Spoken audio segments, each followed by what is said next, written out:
Assalamualaikum, salam sejahtera untuk semuanya. Saya Lucky Bahtiar dari kanal YouTube Kontak Media. Kali ini akan membahas topik tentang akhir kiprah mulus Rihanna sang penipu.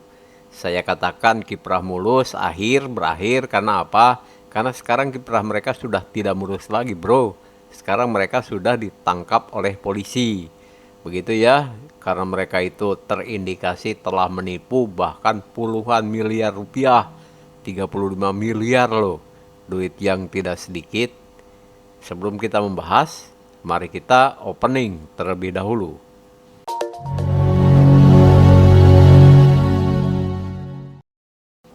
Bro dan sis sekalian, tidak dapat dipungkiri bahwa dalam hal asupan dan serapan informasi, referensi, dan wawasan itu setiap orang berbeda ya. Berbeda-beda, meskipun pada dasarnya bisa dikelompokkan menjadi 5 kelompok. Jadi niru kuis nih saya. Pertama adalah yang sangat berwawasan. Yang kedua adalah berwawasan. Yang ketiga cukup berwawasan. Yang keempat kurang berwawasan. Dan yang kelima itu sangat kurang berwawasan. Begitu ya. Jadi kalau di multiple choice itu kan suka ada seperti itu tuh. Sangat setuju, setuju, sedang-sedang saja begitu. Kemudian kurang setuju dan sangat tidak setuju. Yang sedang-sedang itu apa ya? Keliru nggak saya? Sangat setuju, setuju, cukup setuju, kurang setuju, dan yang kelima terakhir adalah sangat tidak setuju. Begitu ya? Baik bro dan sis, jadi kalau level wawasan itu ada 5 tingkat, maka mudah tidaknya ditipu seseorang juga ada 5 tingkatan. Tingkatan yang pertama adalah sangat sulit ditipu, yang kedua sulit ditipu, yang ketiga cukup sulit ditipu, yang keempat mudah ditipu, dan yang kelima adalah sangat mudah ditipu. Bener nggak? Karena wawasan itu nanti menentukan dia itu sebetulnya gampang ditipu atau tidak.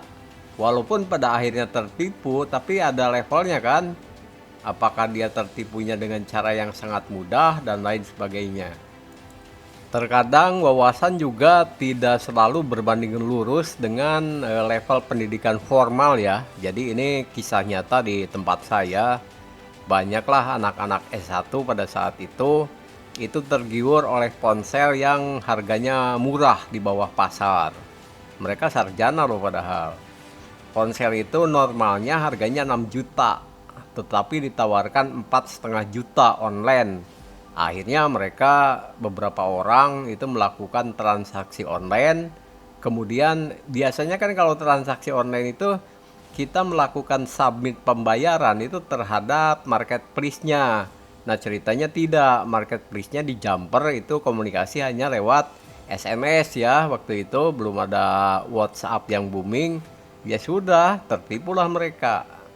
Oke, sekarang kita membahas tentang Rihanna dan Rihani. Mengapa mereka berhasil menipu? Kalau asumsi saya yang tertipu itu segmen nomor 3 ke atas loh. Jadi yang cukup berwawasan dan sangat berwawasan. Artinya mereka telah terbiasa itu yang namanya jual beli ponsel. Paling tidak kalaupun mengawali jual beli itu mereka tidak berangkat betul-betul dari zero wawasan. Seenggaknya ada benchmark dulu, misalnya saudaranya pernah sukses jual beli HP, ya sudah beli. Apalagi level mereka kan bukan sekedar jual-jual asong begitu, tetapi ada yang punya kantor, ada yang memang rumahnya itu bagus begitu ya, bisa nyetok barang di sana, mungkin akan dijual online si ponselnya dan sebagainya.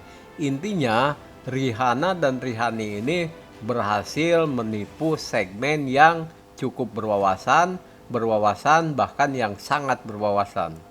Rihani ini katakanlah mampu menipu A1, A2, A3, A4, A5, A6 begitu ya.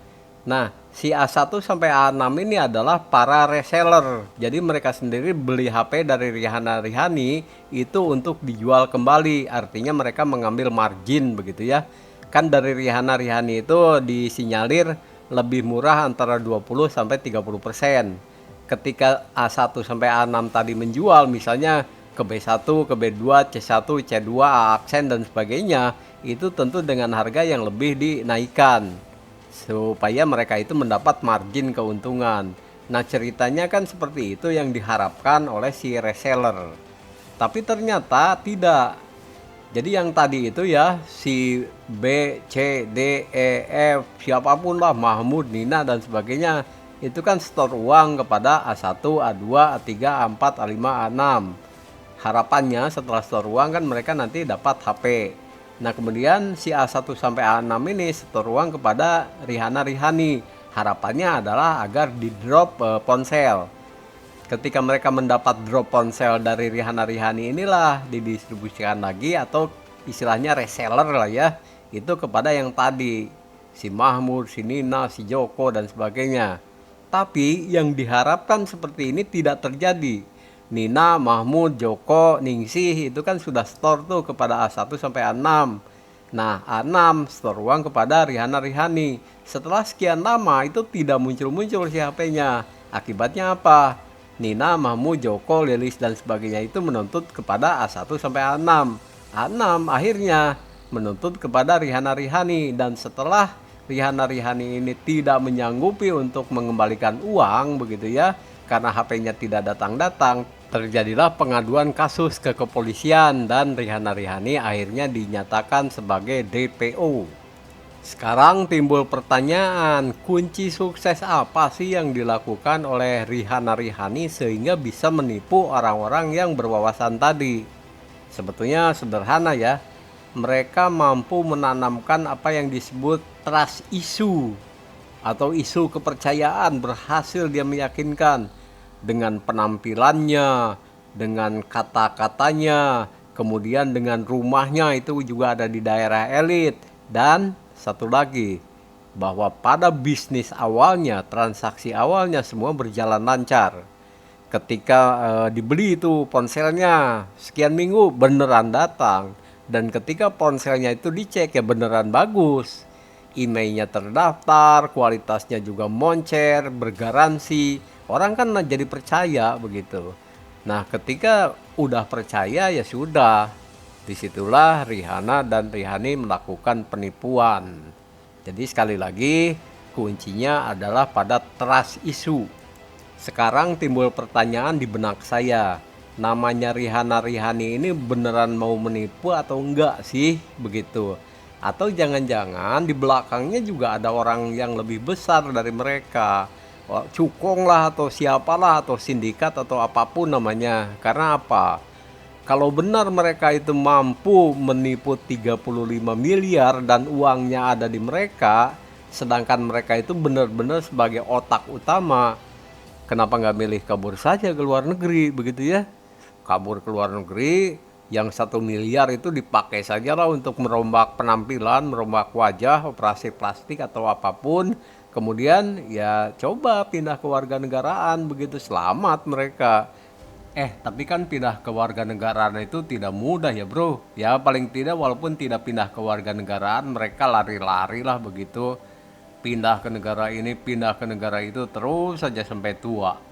Jadi kita tunggu sajalah kasusnya ini seperti apa sih. Apakah akan ada pengembangan kasus, ataukah Rihana Rihani memang benar-benar otak sekaligus pelaku, tidak ada orang lain lagi di belakangnya. Saya Lucky Bahtiar, mohon maaf apabila ada salah-salah kata, kalimat yang belepotan, atau konten yang bagi Anda mungkin ini terlalu sederhana.